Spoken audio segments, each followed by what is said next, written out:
अस्सलाम वालेकुम guys, welcome to my another video. काफ़ी दिनों बाद आज वीडियो बना रहा हूँ। कुछ बिज़ी रूटीन थी बहुत ज़्यादा और मैं पाकिस्तान भी गया हुआ था वेकेशंस के लिए 15 दिन के लिए, तो बिल्कुल भी टाइम नहीं मिला। आपके कमेंट्स का रिप्लाई करने का भी नहीं टाइम मिला। टाइम मिलता भी है लेकिन वो फिर अपने लिए होता है, रिलैक्सेशन के लिए टाइम होता है। ऐसा भी नहीं है कि बिल्कुल भी टाइम ना मिले सोशल मीडिया यूज़ करने का या दूसरी चीज़ें, लेकिन वो फिर अपने लिए भी टाइम निकालना होता है, तो कमेंट पे रिप्लाई भी नहीं कर पाता। तो आज की वीडियो का टॉपिक आपने देख लिया होगा कि मैं बताने लगा हूँ कि आप जब यूके आएंगे तो आपने कौन कौन से काम हैं जो इनिशियली करने हैं। छोटी छोटी गाइडेंस है ताकि आपके लिए आने वालों के लिए आसानी हो, उन लोगों के लिए आसानी हो जो यहाँ पर आते हैं लेकिन उनको कोई गाइडलाइन नहीं होती या उनका कोई जानने वाला नहीं होता। तो मैं उनके लिए वीडियो बनाता हूँ ताकि वो प्रॉपर गाइडलाइन ले सकें। तो जब आप यूके आ जाएंगे, वीज़ा लग जाएगा स्टूडेंट वीज़ा पे, एयरपोर्ट पे लैंड करेंगे, तो सबसे पहले तो आपने डेफिनेटली सिम लेनी है। कोई भी सिम ले लें, जो नॉर्मल सी सिम है यहाँ पर लाइका है, गिफगैफ है, इनमें से कोई भी ले लें। और अगर तो आप लेना चाहते हैं कोई कॉन्ट्रैक्ट वाली सिम, ये जो सिम्स है ना लाइका गिफगैफ, ये विदाउट कॉन्ट्रैक्ट्स आपको मिल जाती हैं। लाइक इसमें आप अपनी मर्ज़ी का पैकेज करवा लेते हैं, जब बैलेंस होता है तब करवा लेते हैं। बाकी इनकी डिटेल्स जो हैं वो आप इनकी वेबसाइट पे आपने पहले से ही देख लेनी है कि कौन सा पैकेज मैंने करवाना है, कौन सा मेरे लिए सूटेबल है, किस बजट में आपने रहना है। दो सिम्स हैं जो नॉर्मली चलती हैं, लाइका गिफगैफ विदाउट कॉन्ट्रैक्ट। इसके अलावा सिम्स होती हैं जो कॉन्ट्रैक्ट बेस पे होती हैं, लाइक वो आपसे 3 मंथ्स का, 6 मंथ्स का, साल का कॉन्ट्रैक्ट करते हैं कि इतने का पैकेज होगा, ये डिटेल्स होंगी। उनका फ़ायदा ये होता है कि इन फ्यूचर आप कोई फ़ोन भी उनसे बाय कर सकते हैं। जो लेटेस्ट फ़ोन होते हैं आईफोन के, सैमसंग या कोई भी उनकी जो लिस्ट में होगा, तो वो कॉन्ट्रैक्ट अगर आपने 3 महीने का पूरा कर लिया, फिर आप क्लेम कर सकते हैं हाँ जी अब मैं इंस्टॉलमेंट पे फ़ोन लेना चाहता हूँ, तो आप वो भी कर सकते हैं। मैंने अभी तक कोई कॉन्ट्रैक्ट पे सिम नहीं ली, ना मैंने कोई मोबाइल, क्योंकि मैंने अभी मोबाइल लेना नहीं था कोई इंस्टॉलमेंट पे, बहुत सस्ते मिल जाते हैं।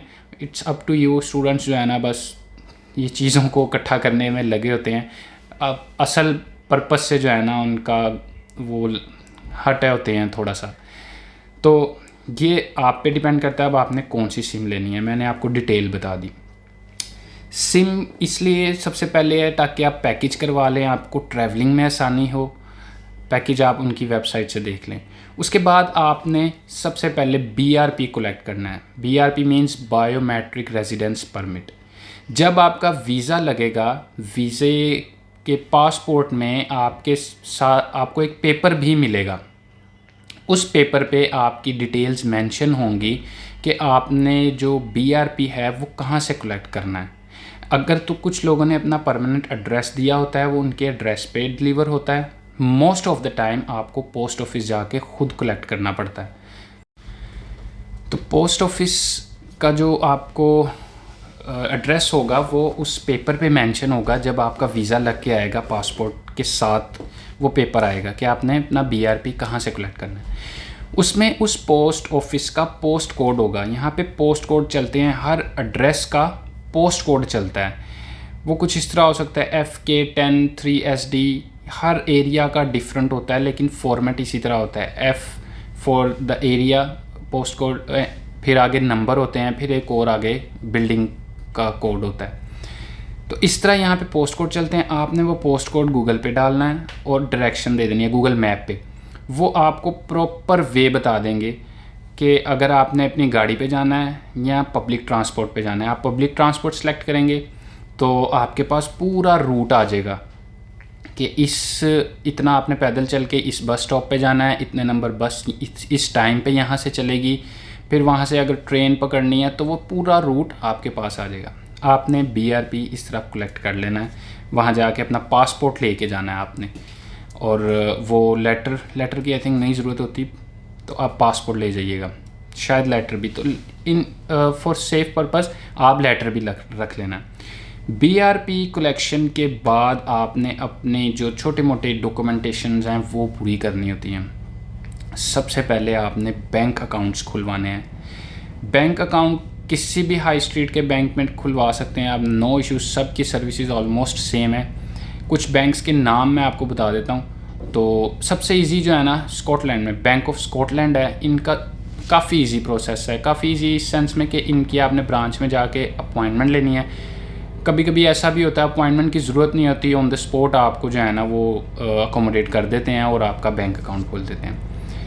लेकिन उसके लिए BRP और पासपोर्ट आपने साथ रखना है। और ये हाई स्ट्रीट बैंक और ऑनलाइन बैंकिंग का मैं आपको समझा दूं। जो हाई स्ट्रीट बैंक्स होते हैं उनकी ब्रांचेस होती हैं, प्रॉपर वर्क कर रहे होते हैं। कोई क्लेम करना हो, कोई प्रॉब्लम हो तो आप उनकी हेल्पलाइन पे या उनकी ब्रांच जाके कुछ भी प्रॉब्लम हो तो सॉल्व की जा सकती है। इनकी प्रॉपर ब्रांचेस होती हैं, जैसे पाकिस्तान और इंडिया में भी हैं।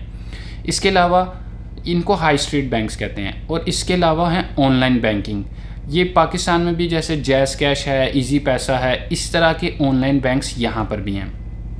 आपने एटलीस्ट 2 हाई स्ट्रीट के बैंक अकाउंट खुलवाने हैं। उसका पर्पज़ ये है कि वो as a proof of address आपके SIA के लाइसेंस के लिए जो है ना वर्क कर सकते हैं। SIA का लाइसेंस कैसे बनता है वो मैंने एक अलग वीडियो बनाई हुई है, उसमें आप देख लीजिएगा।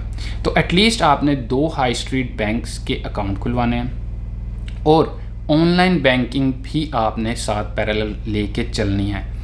ऑनलाइन बैंकिंग काफ़ी ज़्यादा हैं, लेकिन जो सबसे ज़्यादा यहाँ पे चलते हैं वो हैं एक मोन्जो और एक है स्टारलिंक। मैं स्टारलिंक यूज़ करता हूँ, मेरा मोन्जो का अकाउंट बना नहीं था। आई डोंट नो क्यों उन्होंने रिजेक्ट किया, कोई रीज़न भी नहीं बताई। तो आपने दोनों बनाने हैं या कोई एक बनाना है, लेकिन ज़रूर बनाना है। उसका पर्पज़ ये है कि जो आपने पेमेंट्स, जो आपने वर्क करना है ना अंडर द टेबल कह लें या कैश इन हैंड कह लें, वो सारी पेमेंट आपने उस अकाउंट में डील करनी है।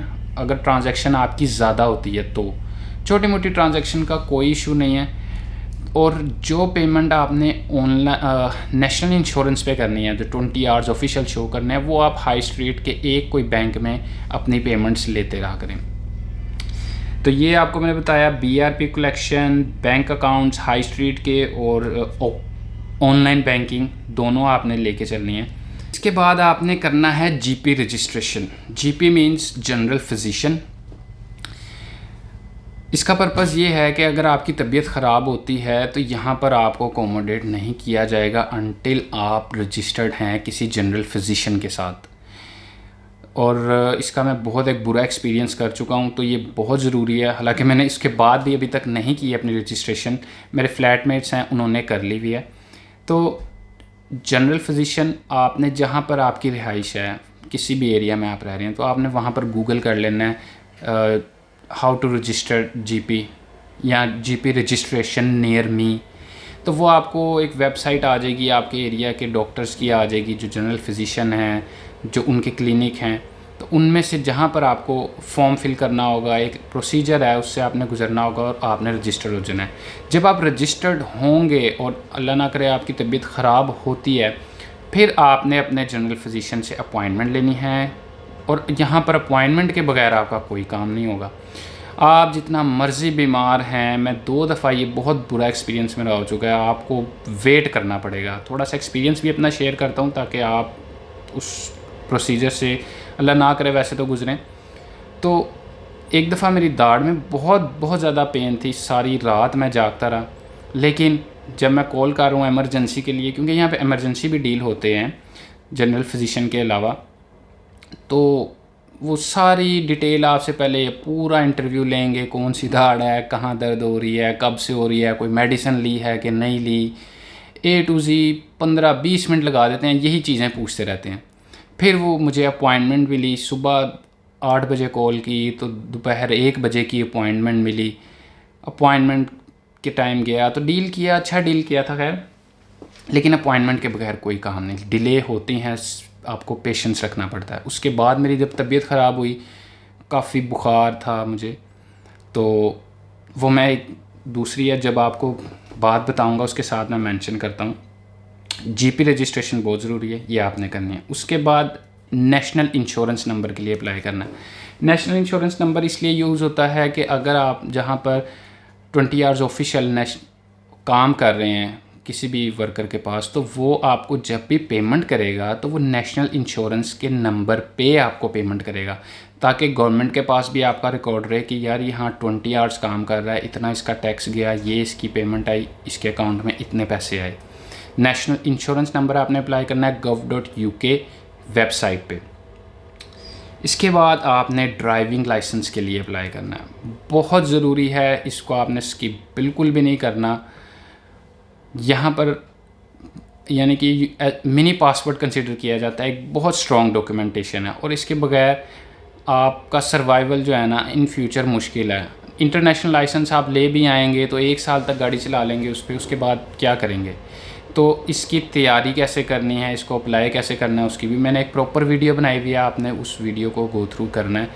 और आते साथ ही अपनी, जब तक आपकी जॉब नहीं लगती, आपने ये सारी चीज़ें अपनी कंप्लीट करनी है, पूरी करनी है। ड्राइविंग लाइसेंस के बाद अगर तो आपके पास पैसे हैं, ड्राइविंग लाइसेंस में पैसे नहीं लगते, मैं वैसे ही एक बात कर रहा हूँ, अगर आप वहाँ से पाकिस्तान इंडिया से एक्स्ट्रा पैसे लेकर आए हैं तो SIA लाइसेंस ज़रूर अप्लाई करें। स्टूडेंट्स के लिए one of the best job है।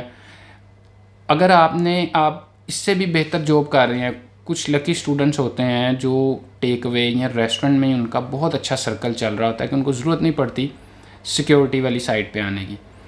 अगर आपका वहाँ पर दिल लगा हुआ है, वहाँ से आपकी अर्निंग अच्छी हो रही है, तो वहाँ पर ही लगे रहें। पर्पज़ पैसे कमाना है, सिर्फ सिक्योरिटी करना या कोई स्पेसिफ़िक जॉब करना नहीं। या तो अगर आप स्पेसिफ़िक कि यार मैंने सिक्योरिटी ही करनी है, फिर तो SIA लाइसेंस ज़रूरी है। लेकिन अगर आप किसी टेक अवे से रेस्टोरेंट में कोई और जॉब या किसी स्टोर में जॉब करके अच्छा कमा रहे हैं या आपके लिंक्स अच्छे हैं, तो आपको रेट अच्छा मिल रहा है, तो no need to apply for this one, आप वहीं पे लगे रहें। But for the safe hand आप इसको अप्लाई करें, आप अपने पास रखें आप, ताकि अगर आपकी जॉब चली भी जाती है तो आपके पास एक सेकंड ऑप्शन हो कि हाँ यार मैं सिक्योरिटी की जॉब्स भी कर सकता हूँ।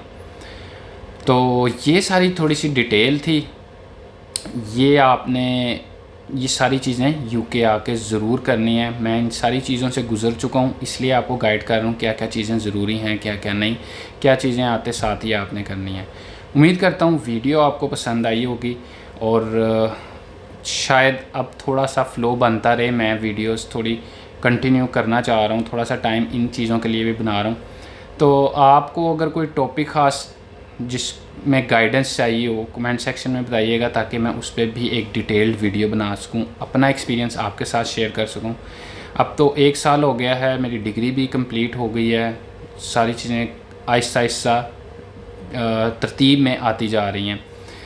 तो कोई गाइडेंस चाहिए होगी कमेंट में, मैं अक्सर रिप्लाई नहीं कर पाता, बता दिया आपको रूटीन की वजह से, लेकिन I will try my best, तो आपको गाइड करता रहूँ। मिलते हैं नेक्स्ट वीडियो में, तब तक के लिए अल्लाह हाफिज़।